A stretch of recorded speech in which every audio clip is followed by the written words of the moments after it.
तो ये हमारे पास एक प्रॉब्लम है कि find out the capacity of the reservoir if it's culturable area 65,000 hectare from the following data. ये डाटा आपको गिवन है और ये एक जो है प्रॉब्लम है ये आपके एसआई यूनिट में है, क्योंकि आपके पास ये क्यूमिक्स और हेक्टर्स है। तो एफपीएस यूनिट होता तो आपके पास यहाँ पे क्यूसिक होता और यहाँ पे एकड़ होता।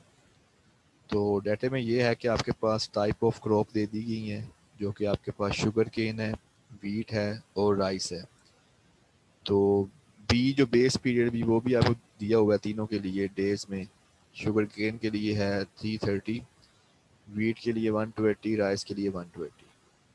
तो ये जो आपके पास डी है ड्यूटी इन हेक्टर ओवर क्यूमिक्स ये भी गिवन है, ये भी दिया हुआ है। शुगर केन के लिए है 2200, वीट के लिए 1800, राइस के लिए 800। बी बेस पीरियड है, डी ड्यूटी है। Intensity of irrigation as percentage, तो intensity of irrigation as percentage भी दी हुई है। शुगर केन के लिए 15 है, 15%, वीट के लिए है 20 और राइस के लिए है 10। बी बेस पीरियड है, डी ड्यूटी है। तो इसको हम सोल्यूशन सोल्व करते हैं, इसको देखते हैं। सबसे पहले आपने जो है ना वो डेल्टा निकालना है तीनों क्रॉप्स के लिए, शुगर केन के लिए भी, वीट के लिए भी और राइस के लिए भी। तो फार्मूला जैसे कि आपको पता है डेल्टा निकालने का, जो पीछे अभी हमने किया है,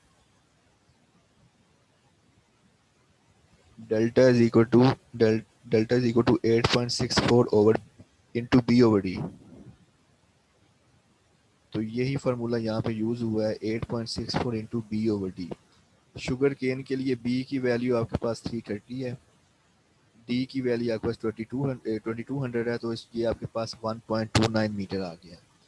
इसी तरह आपने वीट के लिए और राइस के लिए डेल्टा निकाल लिया है, क्योंकि बी और डी की वैल्यू आपके पास गिवन है। वीट के लिए 8.64 इंटू बी जो है 120 है और डी जो है वो 1800 है। तो डेल्टा जो है वीट के लिए भी आ गया, इसी तरह डेल्टा राइस के लिए भी आ जाएगा। वही फार्मूला है 8.64 बी ओवर डी। बी जो है वो राइस के लिए आपके पास 800 है और बी जो है 120 है और जो डी जो है वो 800 है राइस के लिए। तो 120 डिवाइडेड बाई 800 मल्टीप्लाई बाई 8.64, तो ये आपके पास डेल्टास की वैल्यू आ गई है। अब उसके बाद हमें उसने दिया हुआ है इंटेंसिटी ऑफ इरिगेशन।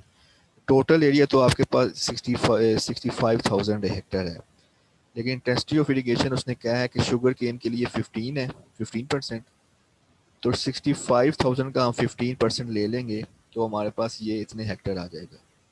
वीट के लिए intensity of irrigation as percentage wheat के लिए 20 है, तो 65,000 का हमने 20% लेना है। अब यहाँ पे 6500 लिखा हुआ है जो कि गलत है, इसको आपने करेक्ट करना है, 65,000 है। ये मैंने इधर नोट भी लिखा हुआ है कि कल्चरेबल एरिया जो है वो 65,000 हेक्टेयर है, नोट इट।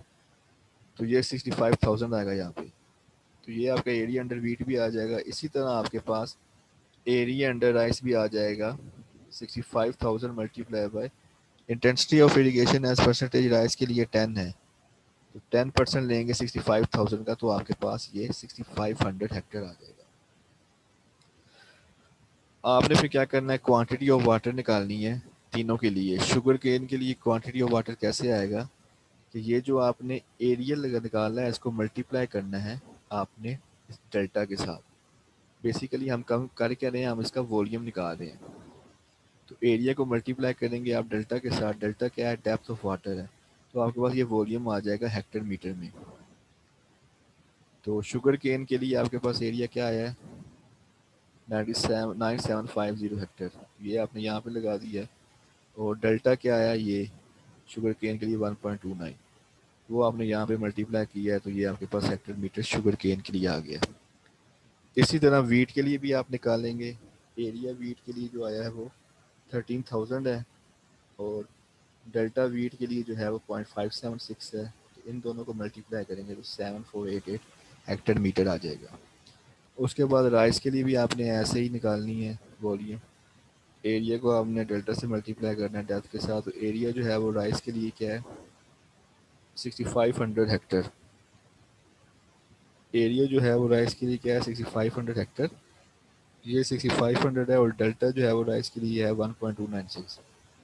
डेल्टा राइस के लिए है 1.296, तो ये आप दोनों को मल्टीप्लाई किया तो ये आपके पास 8424 हेक्टर मीटर आ गया।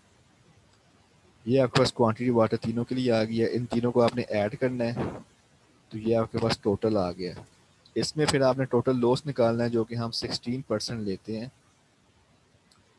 16% हम इसका निकालेंगे, टोटल का 16% ये निकाला हुआ, ये टोटल वैल्यू है 28548 मल्टीप्लाई बाय 16%, इसका हमने लेना है तो ये आपके पास 4567.668 हेक्टर मीटर आ जाएगा।